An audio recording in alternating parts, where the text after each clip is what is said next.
Une récompense d'abord évidemment pour les supporters qui n'ont jamais abandonné le Racing. Ça a été ensuite une récompense pour la ville, la communauté urbaine, aujourd'hui Eurométropole et la région, qui dans les moments difficiles ont été là pour aider à remonter.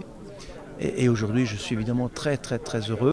Ce qui a surtout été important, c'est les bases, les fondations de ce nouveau club en quelque sorte du RCSA. Et les entreprises qui ont été avec lui, à ses côtés, engagées et fortement, on oublie que c'est de l'argent privé qui est mis d'abord, on s'est senti dans l'obligation d'être présent.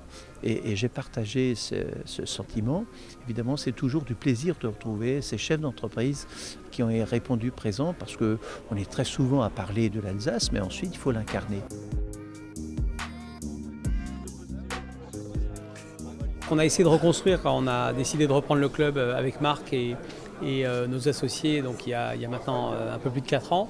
C'est non seulement de reconstruire le club sportivement, mais c'est de le reconstruire aussi commercialement. On a fait cette année des investissements importants au niveau du club, la ville en a fait également, et on a pu rouvrir des salons qui n'étaient plus ouverts depuis très longtemps. On s'aperçoit que tout le monde se rend compte de la pertinence en fait d'investir. Alors évidemment, ce sont des passionnés, ils investissent parce qu'ils veulent soutenir le club, mais ils se rendent compte de la pertinence de l'investissement en termes de publicité, en termes de communication pour leurs entreprises.